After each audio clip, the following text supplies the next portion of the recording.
Hey everyone, and welcome back to another episode of KWH Unlocked, where we are interviewing our top 10% agents or agents that have been with us for at least 10 years. And I'm excited today to be joined by a very good personal friend of mine, Miss Ana Warmke. So welcome aboard, my friend. We're glad you're here. Thanks for giving me the opportunity to interview you in front of all of our friends here. Thank you. I'm excited to be I here. promise it won't be too bad. It won't be too fun. bad. Real quick, guys, before we get started, I wanted to send out a quick reminder. We are in the middle of the Great Sabor Food Fight, and so if you haven't dropped off some cereal boxes here at the office, come by, bring in some cereal boxes. We have won our category for the last, I think, 3 years. Currently, we're in second place, and we need to get to first. So drop off some cereal boxes here at the front desk, and we would love to receive those for you. So, Ana, tell me real quick, how's your week going so far? We're midweek. How are things? It is good. It's been a little busy and great, though, and just lots of things happening. I feel like, I don't know. It's just like right before school started, it kind of gets a little chaotic. Like I have my kids asking me when are we going back to school shopping and but it's good. Amy and I were talking about this yesterday because you feel like when summer first starts, you're going, oh my gosh, it's going to be so long, Yes. And then here we are already at the end of it and now thinking of back to school. I can't believe it. So speaking of back to school, you have 3 kiddos. Yes. What are ages, names, schools, all that kind of fun stuff? Tell us a little bit about who Ana is. Right. So I have Aubrey as my oldest. So right now she is at UT, but she's here in the summer, and she works on the team. She's like an assistant on the team. And then I have Cohen, who's 16, just got his driver's license. Scary times. I was just telling you about that. It can be a little scary. And then I have my baby, Ella, who's 11. That's exciting. And then you're married, John. John's a Yes. great guy. I've been with John many times over. Tell us what John does. John is an outside sales rep, so we're both in sales, which is fun. It makes it kind of crazy. But he works at Hilliard Chemical. And we've been married 20 years. 20 years. Which is crazy because we got married when I was 10. Just kidding. But it just ages you. You're 20 like, years, wow. I mean, that's a huge accomplishment. Anybody that's been married, more than a year knows there's ups and downs and all that, valleys and peaks and all kinds of fun stuff. So, but 20 years is a great accomplishment. So congratulations to you guys. Yeah. And y'all are always fun to hang out with. We people love that hanging out don't with want to lose, right? Like you continue and get to 20 years because you don't want to lose. Like you're like, nope, seeing it through. I love it. So, okay, you are, of course, one of our top producing teams. You found a lot of success. How long have you been with us and how long have you been a realtor? Okay, so I have been a realtor just shy of 9 years. 9 years. I started at KW Legacy, and then I've been at Heritage for, I think, like 3 years, maybe 3.5. Yeah? And what were you doing before real estate?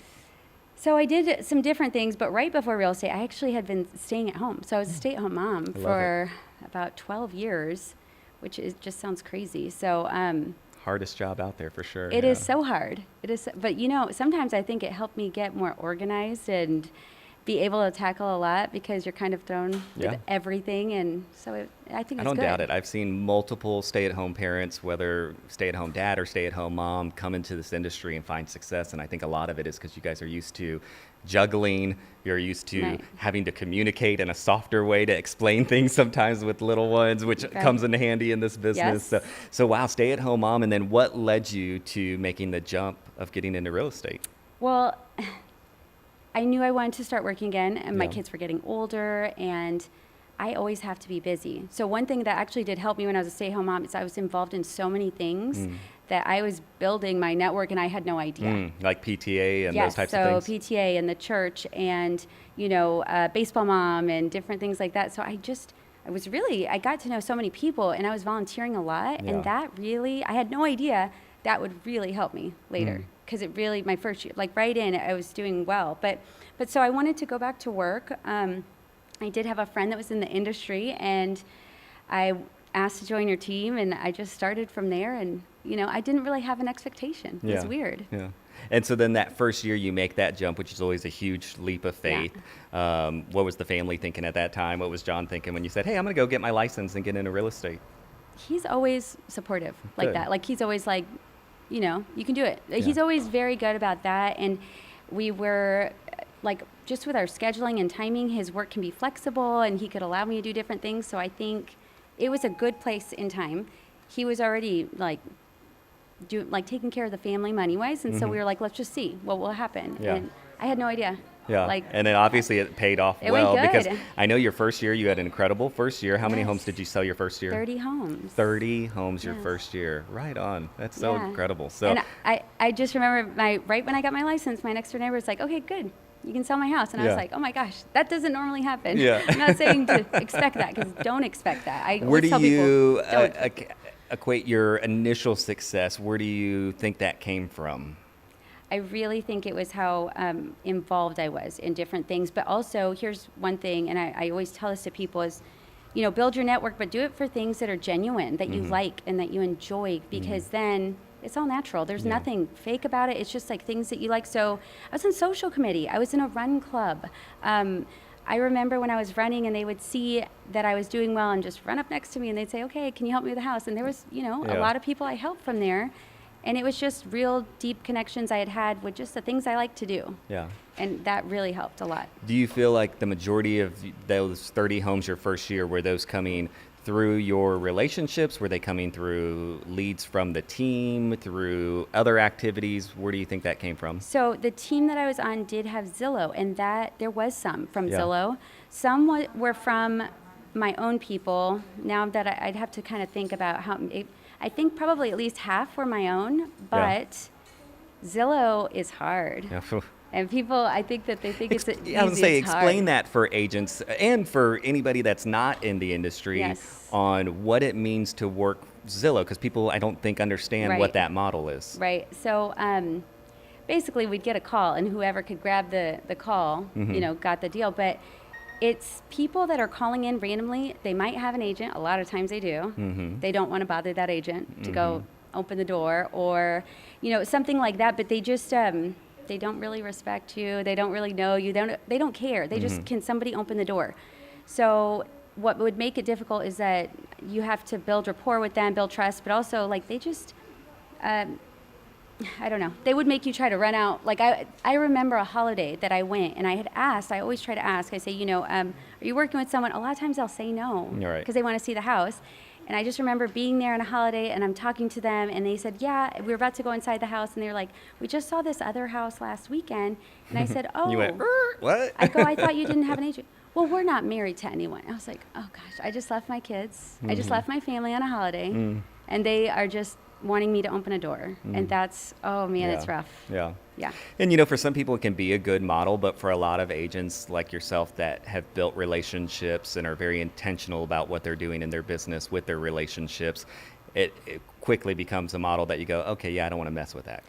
Yeah. I'm so glad I'm not having to do that because they, I felt like I was just having to run out all the time, and you can't say no. I had one bad review, and I remember it was from someone that he was very agitated and wanted me to go meet him at a house right then. I was like, I am not meeting this random person. Yeah. And he put a bad review because I wasn't going to meet him. And anyway, so they just, I can't say I'm totally against it though, because I've gotten some people that I built a relationship and they still work with me, they still refer me. Yeah. And so but it's all boils Yeah, down it's one to of the those, relationship. it can work. It's just a matter of how you want to Yeah. work your business and what do you think is the best use of Right. your time and money and all Do of I that. think it's the best for me? Absolutely not at this point. Right. But like if you're starting, just, it's a numbers game. Talk to people. The more people you talk to, but also because you have your build it. cold leads, Yes. like a Zillow, or Right. you can get a warm introduction through a Right. past client or a friend or Right. family. It's kind of like a shortcut. Right. Yeah. Yeah. So then you started doing mostly relationships and you were doing some Zillows. Yes. When did you feel like, at what point in your timeline did you feel like it shifted to almost 100% relationships? Well, towards the end of the team, I feel like at the end there was only maybe a couple from there. And it was all my people. And now I'm completely, the past 3 years, it's all just people that refer me or past clients is my number one. Yeah. Yep. How long were you on the team there? 5 years. 5 years. Wow. Yeah. Very good. So you had Yeah. a good run on that Yeah. team and grew a business. And then Yes. at what point did you decide, okay, I'm ready to spread my wings and go independent? I think it was because I was right around 50 transactions and it was pretty much all of my business. So then it starts not making as much sense, but also I knew that I wanted more and to help others grow and things like that. So that's kind of when I knew. But I will say, for people thinking about, I think that teams are really great. There's definitely pros to There's each sides so of many the good things. models. Yeah. Yes, because for one, it is a different, like the classes don't prep you at all. Yeah, Like, you the get real your estate license license classes. and you're like, yeah. I still have no idea. I always Yeah. tell people, it's like, okay, now you're an agent. Like nothing has changed. Go run and grab someone because Yeah. that's it. Yeah. So Yeah, it's yeah, all no, about they don't prep prospecting. you. I feel like a team is good because it gives you support and helps because this business, you're always learning. Every transaction is different. Amen, I yeah. still have to say, hey, what's going on here? Because there can be so many crazy things. I've had people fall through the ceiling the day of closing, like really, and houses struck by lightning, like just Oh, yeah. random things happen. And so it's just kind of nice at the beginning to have some support. Yeah. Yes. So you make the leap of faith. You go Yes. to an individual Yes. agent. You come to Heritage. Yeah. What was there nerves at that time, or what were you feeling when you said, "Okay, I'm going to make this leap"? Oh yes, because Yeah. there's comfort with a team. Mm-hmm. There's so much comfort. You don't realize how much there is, the pressure. When I first left, I was like staying up every single night, probably till 1 a.m, trying to figure out how to run a business, like really run a business. And I immediately had this transaction coordinator and how to pay that person and how to like have a W-2 and how to like, there was just so many things. And I would go and stop people here actually. Any team leads to say, how are you doing it? What are the good things, bad things? And everything was gray. There was Yeah. no black and white. Everybody was doing things different. I remember cornering like certain people, like Scott. I remember I was trying to schedule with him and we couldn't get in. I found him in an elevator. I go, you haven't scheduled with me yet. And he was like, oh. And he like got his phone. He was like, oh, okay. Because he's so nice. Yes. He's so nice. And anyways, I remember he just blew me away. Like so many people Don't let the big hat intimidate No, you. he's the Scott nice- is the nicest guy. He You is can the go. He's very nicest approachable guy. and will so give nice, you time. but he yeah. was very much like, oh, okay, like really quick, and he was great. But so it was so fun because I got to know so many people. It was like I'm out here. I had never really talked to as many people when I was on the team, and when I got here, the culture here, the environment here, it was very open, and I wanted to meet everyone, say, what are you doing right, wrong, what are you doing, this, that, and I loved it. I love it was that. fun. Yeah. How long were you individual before you started to build your own team? Well, it was actually weird because like the W-2 employee came really fast and that just kind of happened. But then an agent happened and I wasn't planning that because I wasn't ready. I wasn't ready to think about all that. It just kind of happened. But sometimes you have to just do things to start learning. Mm-hmm. Like if you wait forward, and right? keep planning, Mm-hmm. you really probably won't do as much. But if you make a lot of mistakes and do a lot of different things, then you've learned a lot. And yeah, it just kind of happened though. I love it. I love Yeah. it. And now you've got a successful team. You guys Yes. are selling what, 30-ish, 20-ish million a year. Where are you guys thinking you'll end up the so year around? Right now we're over 20 million. Over 20 which million is- already. Which is a lot for just over halfway through the year. So no, we're doing really good. It's just, it's a weird market. Yeah. So it's an interesting that it's so weird and we're doing amazing. Well, and you're having great success, and Yeah. you're right. It can be a funky market right now. Yes. But we always tell agents, the market doesn't dictate your success; it dictates your strategy. Right. Shout out to Steve Collins. That's one of his. That's true. What are you accounting for your success right now in this interesting market? Where are you guys finding your success? It is all relationships. Yeah. Absolutely. Because even this week I had 3 people call me that were referred. And it's just, plus when you're referred, they really want to work with you. Like it's different than trying to convert something because they're pretty much wanting to be with you. That's why they reached out to you. Yeah. And so it's a very comfortable, like that part is kind of comfortable. Yeah. Now you can't like get too comfortable because you can't stop talking to people. Yeah. You have to still keep your relationships. Well, and it's funny you say that because you were one of the, I think, best connectors I know in Mm-hmm. San Antonio and in the industry. You love connecting people. Yeah. And you're a pro at it. You're very intentional about your relationship building. What are some of the steps you implement into your business to stay in touch with your people, to build that relationship? What are you and your team doing? So I think I really do it naturally in terms of I connect with them. So if I see something that reminds me of someone, I reach out of nowhere to say, hey, I was, what's happening with your son's this or what. I keep the conversations going. Yeah. So that I do like to do like things for their birthdays. I like to just check on, how they're doing, how the house is, have they met neighbors, any kind of things throughout the year. And then we do events, which is good too, because sometimes they all move here and they don't have they don't know a lot of people. It's true, yeah. And whoever, because you do know that I like connecting, so I'll be like, oh, you like hunting and you like this, or you need I'll to meet put so them and so. I need to together. meet you. Yes. Yes. But I you're love good when at I that have an too. Anna text message because I know there's an introduction in there somewhere. Yeah. I know, but we need to just go places because when we're together, we're like, hi, we know everyone because we do. Yeah, it's fun. It is fun. So you guys are using a database, I'm guessing, on the regular. How systematized is that CRM for you? So we have plans and things like that, but and this is something that I'm working on right now, is I want to have a plan to make sure that I'm keeping in touch with everyone and not letting someone fall through the cracks and different things. But so that should be more systemized. Like it's there, but like I have newsletters, I have different things like that. But I think that I want to be a little bit more intentional actually and turn it up more, because this is without me being super hyper focused like I should be. I'm doing my regular things that I think work, but I think that I want to do more one-on-one and just being with the people and, seeing them more in person, just individually, and just still maintaining those relationships. I love that.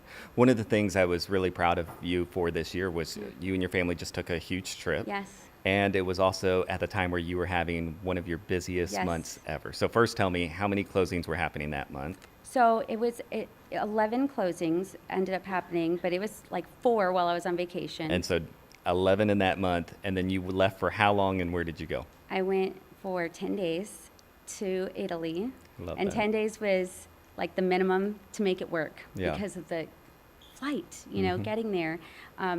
We hadn't been on a trip, like a family trip, in 3 years. It's very hard to take vacations because there's always deadlines, and they're real, and it's money, and I don't take that for granted. So when there's something happening, it's very hard to disconnect. I have been on vacation many times and been on the phone to say, let's talk about the offers, or I'm looking at a gorilla in New York at the Bronx Zoo, and I'm like, okay, I'm gonna call you right back because I've never seen a gorilla. Like I remember saying that because I was like, I have to get off to look at this gorilla. But I don't know. Sometimes you just have to do it. Yeah. You have to, because why are we doing this? Why are we doing the work if we're not going to enjoy the life too? Amen. And I was watching you that week. Hey, Johnny. I was watching you that week leading up to your vacation. You're running. You're going, I've got to get the X, Y, Z done. Yep. But you know what? Everything survived while you were gone. Yes. Your team thrived. Yes. The deals got closed. They did great. They really did help me a lot. I mean, it was good, and the deals closed, and my clients were good. Yeah.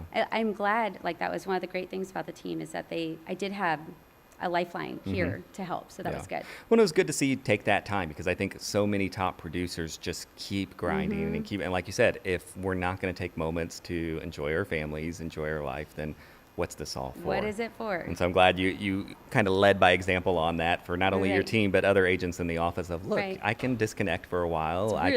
It's hard. It's hard. I'm sure there's withdrawals and all of that stuff, but it's doable, and it is. Right. So how have you, over the last 9 years of being in the industry, how have you and John balanced life and 2 sales careers? How do you manage that at home? Well, so his is business to business, and so the one good thing is that he's not doing nights and weekends. They're closed. Me, I have to do nights and weekends because people are working during the day, and there's just times that they have to do those hours, but so that helps. So he normally can help if we have kid stuff. He can be there, and we can kind of alternate. Our kids are getting older too, though, where they can be alone because they're older, and they can. Aubrey's here during the summer. She can help with driving. Cohen is now driving, so it just works out. We just check in a lot, though. We do have a family calendar on our phones so that everybody knows what's happening. Yeah, that's good. But I think making sure that we're communicating. And saying we have this, like if something's on the calendar, we're like, no one put it on the calendar. Because it has to be on the calendar. Has to be on the calendar. Yes, because if not, I won't know. Yeah. We have to. We live and die by our calendars. Absolutely. Yeah. Well, I love that you're on a digital calendar. I always respect the people with the what do you call those? The journal calendars and stuff. But I don't know how they do it. Amy keeps a written calendar. I need it with me at all times, and no, I can't do that. What are you seeing right now in the market that you guys are experiencing? What are some of the trends that you're seeing in your areas? What are you seeing amongst the agent community, the sellers? Tell us a little bit about what you guys are seeing out there. Well, it's interesting because I was looking at something where it was saying that there is more inventory now but less pending than last summer, which is weird. I feel like there's a lot of sentiment right now because the rates are actually a little bit lower than they were last summer. So that's not a hold up.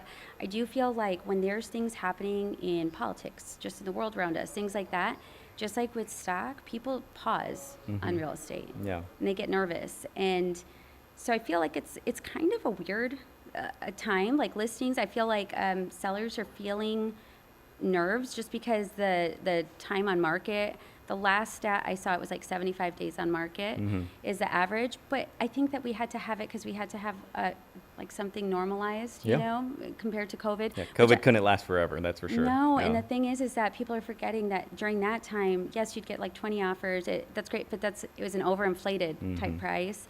And then people might not be able to afford that, and they had all this cash to pay. And there's pros and cons of both. That was like a Wild West when we had COVID. What are you seeing with your listings? Because I know you're very focused on listings. You work a lot of buyers as well. But what kind of conversations are you having with your sellers right now to ensure success on the listing side of things? I have data because I'll use things when I first sit with them, because I always do a consult and say, okay, here's what's happening in the neighborhood. And we watch it throughout the time and we tell them that we're going to do that. But also, if we're not getting showings, I know, like, we have to do good marketing. Also, I wish that every seller knew, please look at the pictures that you're getting, that they're putting out there. Because sometimes I see, like, a dishwasher. So, I'm sidebar, like, why would you be okay what's with that? the strangest picture you've seen in an MLS listing? And I'll tell you Inside mine. a dishwasher, I think. Inside like, the dishwasher. It was like they had opened it and took a picture. I'm like, why would anyone use that to sell a house? That's like, you know, you have a slot of this many pictures. Why would you do inside? Oh, my gosh. I'm trying to think if I have anything else, because I bet you're going to have a good one. The two I have is one, a dog taking a poop in the backyard. No. Literally in the MLS photos. Are you kidding me? I had to show it to everyone. The second one was an older gentleman leaning back in the recliner with his remote. You know, and you couldn't even really see the room. It was like someone just took a picture of Grandpa and his lazy boy changing the channel, and it was in the MLS photos. I couldn't believe it. I don't get it. And some of these aren't cheap listings. I'm just like, oh my gosh, how do you not see it? But okay. But so I always know that I'm going to spend more money on pictures. Yeah. I spend money on staging. I don't charge extra for that. That's part of us, because I want people to know that we're going to try to get you top dollar and do everything we can, because first impressions are everything. But if after that we're not getting showings, price isn't always the problem. It's always a solution. So, and that's excellent. Explain to some of the newer agents out there that might be watching this and they're taking on their first listings and or they're getting into the industry, maybe they're getting their license currently, and they don't have a full understanding of what it costs you as an agent to market your homes. Do you have an idea of, hey, this is what I spend on average or as a minimum every single time I take on a listing? It's hard because of staging. So like if I have a vacant property, and especially like, let's say it's a luxury one, I might have to pay for rent. I mean, I could spend $6,000 on one. I remember that. And so it just depends. But sometimes probably a minimum, 500 to 700 ish. But then we also, like, I do targeted ads because we know that a lot of people like social media and they're scrolling that. And I need to, what else can I be thinking of? Yeah, to get that the will home help exposure and get more attention. And then sometimes I'm doing videos. And so it can definitely get expensive. Now, if it's a new agent, I would say just make sure you get good quality pictures, and you have to spend money on at least the pictures. Maybe don't do the video, or do little reels on your own to help market it. But and maybe if you don't have enough to do staging, you can help with the staging. Like you can help prep the house, and that would be fine. But you have to have quality pictures. Do not take your cell phone pictures. Amen to that. Oh my gosh, it's insane. So advice for newer agents, sticking on that for a Yes. moment. What are some of the things you tell new agents getting in to either be prepared for or things that they need to take into consideration as they're starting their business? What advice are you giving people? The number one, be open. Be open. Like, you don't know everything. And I don't know everything. I think that's the worst thing, is they'll think they know all these things. Like, be open that there is so many new things to learn. Contracts are changing, like they're changing Constantly, again. yes. Just like I just told someone on my team that, she's like, no, because we just got some changes. There is always things, so stay humble, because you're not going to know everything. I had Brandon upstairs tell me something that I didn't know and I was like, dang it, he was telling me, and I was like quiet because I wasn't going to disagree, but I was like, I'm going to have to look that up later. And he was right. And I was like, I hate you. I didn't know that. Because normally I try to know a lot of the things, but that's why because I don't know everything. Nobody does. And don't go in there thinking you know it, and then then try to come in and talk to me or talk to anyone. I feel like sometimes it's the newer agents that get a little almost like they're know-it-alls, or like they don't keep it humble. It's weird. I'm just like, I don't get that. Like, It's funny because it happens, I think, at both ends of the spectrum. does, Because sometimes yes. you get the agents that have been doing it 20, 30 Yes. years, but they haven't been to a class in 10. And so, yeah. And they're out of touch with the changes. But you're right, Yes. the changes right now are nonstop. It's a lot. But the other thing is, have good relationships with agents. Yes. That is vital. We all want the same goal, and sometimes I feel like they think it's I'm going to win or you're going to win. No, we're both winning. Yeah. We're both going to get to that finish line. Let's get a win-win. And so I think that is weird when I start working with someone and they're not as great. Oh, what is that? Our building is not possessed, so if you heard that That's sound, I don't know what it was. We'll figure it out. I feel like if you have good relationships too, I'll normally win a deal because of it. Yeah. I'll reach out and say, ask questions, and because I know that we're going to work together well. Right. We know each other well. Like sometimes you're kind of scared working with someone you don't know because have they actually explained inspections? Have they done? That's the other thing is new agents really need to make sure that they set proper expectations. And anytime there's an issue in any transaction, start putting that into your consult because that's something that needs to be talked Yes, about. So yeah. like I had a listing once that was annoyed that somebody needed to do a final walkthrough, and I was like, oh yeah, and I think probably I felt like I said it, but I was like, now I'll stick it in. Anytime that there's some kind of like pushback or issue, it's like, well then that's my fault for not explaining it or putting it into that. And so every time there's an issue, I'm like, how can I plug that in so that way we have those expectations met and we don't have to worry about it. Right. So I really do. I use that. Anytime there's an issue, go plug that in. Make sure you, for the next time so you don't have that issue. Yeah. When you're right, it's funny how many times you can win out in a multiple offer situation Oh, yeah. simply because you've got a relationship with that yeah. agent. You've worked with them in the past, you know them through one of your other organizations. And so, yeah, playing in the sandbox and building those agent relationships, it comes in handy. Yes. And I had one agent, and it was during COVID, that I won, and she goes, you were not the highest, but I want you to tell your clients you got it because of my relationship with you and because I know that you're going to be good to work with. And I was like, thank you. Like, awesome. It's, you don't always You and get I that. were talking last night about Danny, our friend Danny Charbel over Yeah. at KW City View, and I had one of those with him Yeah. during COVID where Yeah. we weren't necessarily the exact highest or Right. the best terms, but him and his sellers, he had the conversation with them, and he said, we've worked together in the past, we're Yes. both going to communicate, we're both going to problem solve. fun to work and the with. seller said, that's why we hire you, is for that inside Right. experience and knowledge. Because and it's not just about the money. Amen. Because someone can have a high offer and then back out and not care. It's everything. And you try to get as many clues to help you, like how will you get this to the finish line? Is there anything that you should look at? And the agent makes a huge difference. Yeah. Now, one thing I don't think people know about you is outside of the sales, you're also Yeah. very involved in the industry Yes. and giving back. You serve here locally on our ALC, which is our Agent Leadership Yes. Council. You serve on the SABOR Board of Directors. Yes. You serve on the NAREP, which is the National Association of Hispanic Real Estate Professionals Board that's here at the good. local chapter. What else am I forgetting on there right now? So that's it right now. I can't say yes to anything else. I promise. And myself. you've chaired Right committees now. before for Right SABOR, now. like the MLS Yes, committee. which I did that for 3 years. I've done realtor development for SABOR. And outside of that, I was on National Charity League of Stone Oak, which is just volunteering with my daughter. And I'll go back actually with my youngest when she's old enough. But that was fun. I was one of the founding board members for the Stone Oak chapter, and it was I love just that. good. Yeah. It was really fun. Now, I would always get asked the question of like, well, why do you volunteer for those organizations? People always say, do you get paid for that? And I'd always say, no, I don't. And they go, well, why do you do it? So what's your answer when you get asked that question? Why do you get involved with those industry organizations? Yeah, I think they're all different. National Charity League, it's because... Come on through. No, keep going. We're good. Y'all keep going and doing business. So National Charity League, it was more about volunteering. Like I wanted my daughter to understand what was important in life, really. And because it's middle school, it's weird with girls. And so it was nice to do that with her. And I loved it. I felt like I was serving the community, and I have a servant's heart. I do. I Yeah. have like this little person that always wants to help. That's it too, is when I get asked to help, I like to help. SABOR, I feel like it's really important. It's crucial for us as agents, and we need to know what's going on and making sure that we're making the right choices for all of the agents.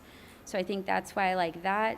For NAREP, it's a little bit different, I think, because I was so proud of being my dad was born in Mexico. He was a painter, and came from nothing. And I wanted to help other people that maybe start off with nothing and show them that they could get more too, because I never thought I could. Yeah. I mean, he moved back to Mexico. I was in college, paying for my own college. We paid for our own wedding. I was working jobs all the time. I was like hustling, you know, like working so much. And so I was just so proud to be like, well, now I can be in their awards, and now I can like show, I don't know, I do something for Hispanic community and help others that maybe didn't even know what was out there and like what they could do. Yeah, I love that. How long have you been on their board of directors? This is my second year. Second year. And how long have you been on Sabor's board? Just this year. Just this was your But first I was year. on, committees You've before chaired other that. committees, yeah. And then ALC, this is your what year on ALC? This is my second year, so you're kick me out. Yeah, we love having you on there and all that. Yeah, you're a great leader and connector in the industry. So going through that, how do you feel like that stuff relates back into your business? Do you see that there's any benefits of what that volunteer work does and how successful you are? I think it keeps you focused on what's important, and also just being good with people. I like people. I like understanding people. I think you're doing something for the greater good, and it's like just understanding people. Now, that's with the National Charity League.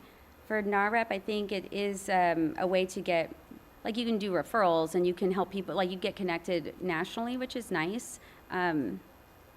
I think it's just overall with your business, the more you communicate with people and have relationships, it's going to help you, But there's all kinds of things. I don't know, dealing with different personalities can help you, because we're doing it all the time. You deal with a lot of different personalities on those boards, and then also that's staying for sure. organized and having systems, because that's how you win with all of it. Like, this is still my own business. Have you seen any effect in the referral business that you get from building those networks? Yes, I've gotten some. I mean, I feel like I probably could even be more intentional, but I don't think I go into them for it. It just kind of happens. Like, I'll go to national events and build relationships with people, and they'll send stuff. But I know some agents that is a focus, and they are winning with that. Yeah. Like, they just focus on getting referrals, and that's smart. Yeah. What are you seeing as where your team's growing right now? You know, there's a lot of agents I talk to on the daily where they're saying, hey, I want to grow my own team. Yes. What do you look for when you're interviewing, finding either agents or admin? What's that process look like for you? I'm really slow to hire. I will like to meet with people more than once, understand them as a person, and make sure that they can fit, because culture is everything, and you want everyone to be able to get along. Yeah. I think that's a big thing, but also to know what their goals are and make sure it aligns with us and like our vision. I think that's the main thing, but we do a lot of things. I love KPA. Love KPA. KPA is our Keller Personality Assessment. It's kind of like a DISC profile, but really geared towards our cultures and organizations and models and systems. But it's kind of amazing, because like you take the test and you're like, what the heck is this? And it's like asking you these random things, and it's one section's time, then it's not, and you're like, what is going on? And all of a sudden it brings out this huge thing of very spot on details where you're just blown away. Do you run KPAs on everybody you hire? Yes. Yeah. I like them. Yeah. And if you're with Heritage currently and you don't know, you get those KPAs through the office. We can send them out on your behalf. There's not a cost to it. So we love when an agent reaches out and says, I need a KPA on this person. I go, great. I'm glad you're running that process and running them through it, because it really is vital towards making the right decision. Right. Yeah, Because and sometimes hiring you can slow see is so key. some things that they're not you're presenting something when you're doing an interview, and it's like sometimes you want to see what's behind that, but behind what they're allowing you to see.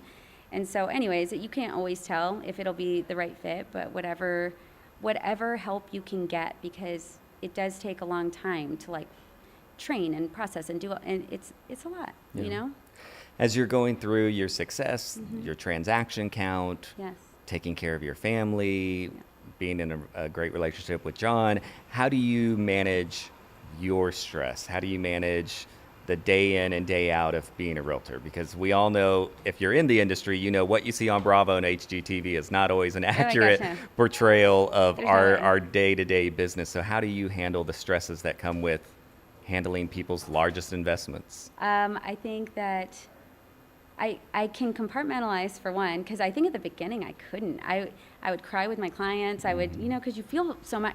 It's important. It's not just work. It is personal. It's so much money, and so I would get upset for them, and I would feel sick at night, or if something didn't work out, or if something was wrong.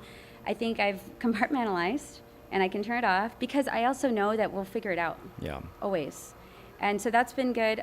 But don't get me wrong. There's times I've cried in my car, and I've been like, oh my gosh, do I love this? But I do still love it. Yeah. There's just some days, but that's with anything, right? Like, there's days where you're like, this just is a rough day. I think that relationships, and this is part of why I like Heritage, the relationships I have with other team leads and great agents here helps me, for sure. So, I mean, a shameless plug, since you brought up Yeah. Heritage, Yes. What keeps you here? I mean, obviously, you're a high producer. You could do your business independently on your own. You could do it at another brokerage. What keeps you here at Heritage? Yeah, and I'm a broker Ah, that's right. You do have your I am a broker's broker. license. How long have you had your broker's license? for 3 years. For 3 years. So, yeah, so if you wanted to go fully independent, you could. Yeah. So what keeps you here? So more than one thing, but for one, what got me here at the beginning, the office. It's gorgeous. Yeah. It's gorgeous. Yeah. Shout out Kian, yes. Yes, she did good. I love the office. I can't work from home because I'll start doing things. Yeah, I'm way I'm too that same way. ADD. I like, that was my number one. I had to have an office. And then this place is so amazing, but also with nonprofit work, it was nice to be able to have a meeting here, or like these young girls training here in the summer. You've seen Yes, it where yeah. and it's just nice. Like, that was such a benefit. I love the office. But then I think the next thing, when I was starting to things that I loved about it, I love that we have in-house attorney, because the weird stuff happens all the time. Yes, it does. All the time. And then I do tell people all the time, you're amazing. Ah, I do, shucks. because I'm like, he's done it. That's what's good, because you've been in our shoes. You've worked with me.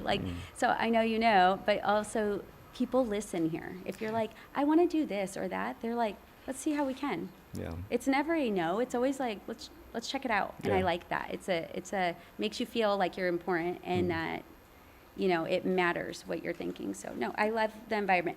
I love the people though too. Like all the agents, it is a very helpful, open kind of environment. It's shocking how collaborative Oh, yeah. this office is. When I first came to KW, people were like, oh, watch out, you're going to have a target on your back. And I went, ooh, did I make a good decision? Amy and I were kind of second guessing it. And as soon as we walked in the door, people couldn't have been more friendly, Oh, yeah, they're roping so- us into the they're culture, so saying, great. what do you need? What systems? What models? Yeah. All that kind of stuff. Right, and then it's contagious, right? Absolutely. And people start helping you, and you're helping others, and you can feel it. You can feel the energy is very, it's like just a joyful, they're all happy to be working here, Yeah. and it's just nice. I like Yeah. it.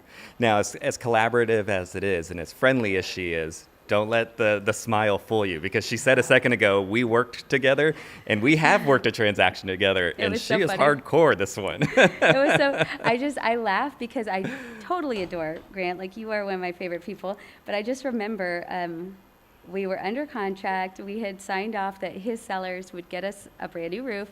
And he comes in and he's beaming his smile, like this sunshine smile. And he was like, so guess what? She found out that it just needs a few repairs.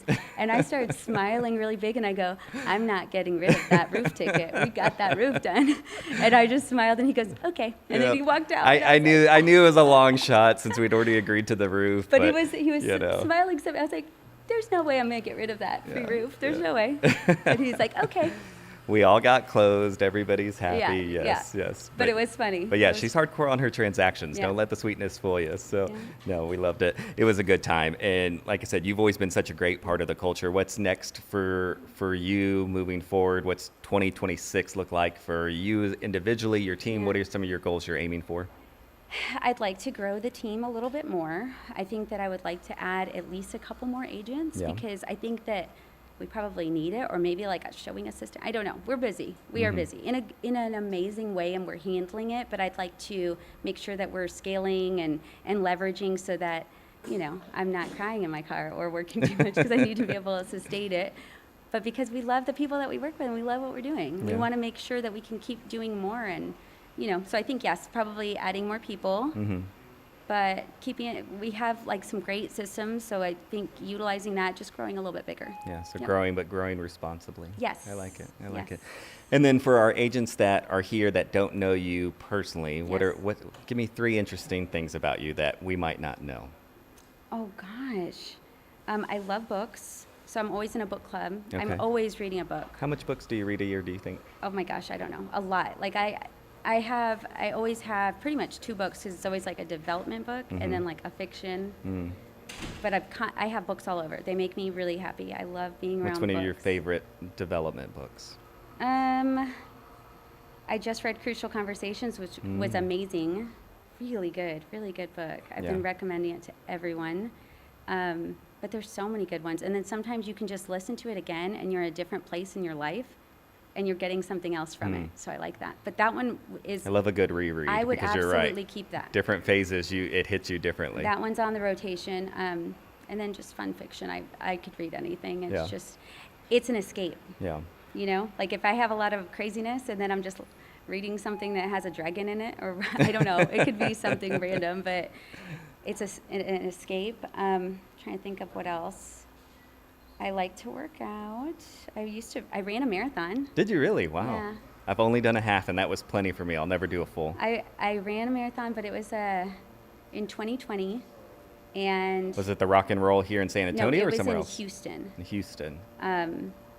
But gosh, it was a lot of work. Yeah. And it was hard because I'd have to run 20 miles and go show houses.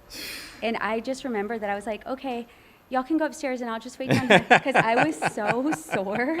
I was like, oh my gosh, I can't do this. And people were, all the run friends I had were like laying down and taking pictures. Oh, I'm chilling the rest of the day. And I was like, I'm dying. Like I'm still having to walk. So that was hard. I'm trying to think what else. Oh, okay. People, I think, assume that I did something cool in high school, like cheerleader or sports. I was in band, and I play the bass clarinet, and it was, I think I said this at something we had. Bass clarinet's, like, huge. Like, yeah. And I don't know why I picked that, but it weighed as much as I did in middle school, and I'm like, my parents were not excited when I picked that. I was a total dork. Like, really? You couldn't pick something more portable? I don't know why I did that. I was really not that smart. Oh my gosh, I love it. Yeah. Well, it's good. Okay, so avid book reader. You like to work out. You ran a marathon. Yes. And you used to be in the band in the high school. Yeah. Okay, got some new information on you. Yeah. I'm gonna have to find one of those old band photos. I'm gonna ask your parents to send us one. No way. We'll post it up here on the big screen. I would die. I'm so glad that cell phones weren't around Amen. At that time, because I'd be so embarrassed if someone said I was an idiot. All right, parting words. Okay. What's one of your favorite quotes that you live by or that you think about often? Gosh, there's so many. I know that I love the one by Maya Angelou that people will forget what you did or said, but they'll never forget the way you made them feel. And I know I didn't get that whole quote right, but it's always about how do you feel with someone? Yeah. Like after, good, bad, the energy, it makes a difference. Yeah, absolutely. Yeah. And then final advice to agents out there navigating this market and finding what their strategy is going to be. What are you telling them right now? Do the work. Just do the work. It will come if you do the work. But people, I think, just give up before they actually see it through. It does come. It's all a numbers game. It would happen. You can't stop doing it. Amen. Yes. I was talking to an agent about that today, one of our newer agents, and she's farming, she's doing her open houses, she's doing pop buys, and she's already had some early success, but I was giving her that encouragement of you were doing all the right things. Give it a little longer, and and I said, you're gonna find out suddenly you're gonna be flooded. But you're doing the activities, and the activities are what leads to the results. And a lot of those referrals that I talk about, like the ones that I got this week, it's because I've been doing business that long, and it takes time to build it up, and that trust and all those things, and then people referring. So it just takes time to don't give up. So keep doing the work. Yes. Don't give up. I love it, my friend. Thank you so much for allowing me to pick for your brain having me. for a little bit. You've always been a wonderful part of our culture. You're great with introductions. You're having fantastic success. So we're just thrilled for you and for John and your kids. And we look forward to just continuing to watch you cross the stage over and over at these awards we always go to. Thank you. We wish you nothing but success. Thank you so much. All right, guys. We look forward to seeing y'all this next go around. Again, this is all about interviewing agents that have been with us over 10 years, are in the top 10%. And hopefully you're finding bits and pieces out of here that you can take and either apply to your personal life or your business. We've got a number of activities happening over this month. We've got Mega Camp coming up. So if you're in the San Antonio region, or you're in Texas and you want to come on down to San Antonio, Mega Camp is the go-to conference that KW hosts, and it's going to be fantastic. So that's happening in August. If you're with us, you're probably already going to be down there. We look forward to seeing you. If you're not with KW and you have interest in attending, reach out to me. I would love for you to come and be a guest of ours at that conference and get you the best education that's out there. And then, of course, don't forget, we've got the Great Sabor Food Fight happening. Drop off your cereal boxes. And I can't let my friend go here. Kira, how are you, my friend? What do you got here? Show us what you got. I'm going to put you on the spot. You're on our podcast. Come show us. My husband does printing and promotional items, marketing materials. So Sandra is doing an appreciation event for some teachers. That's nice. Sala, you got that on camera. Hold it up, because that's a nice That's sign. nice. I like So it. it wasn't a whim. I realized it couldn't be more perfect. No, but I like it. Was like it. a 2-day turn time. Well, I plug like him. it. How do they find him if they want prints? His website is leapfrogpromos.com. Leapfrogpromos.com. It's Kelly at Leapfrog Promos. Okay. So he's been doing this a really long time, and I you know, love it. from That's awesome. business cards to banners to whatever you want your name on. It looks great. Good. Michaela will get you taken care of, but I saw it and I was curious. I figured we might as well give it a plug. So, That's awesome. all right, that's the Heritage the Heritage Lobby for you. There's always something happening. We call it controlled chaos, and we love it. So, until next time, take care. We will see you then. All right, my friend. Thank you.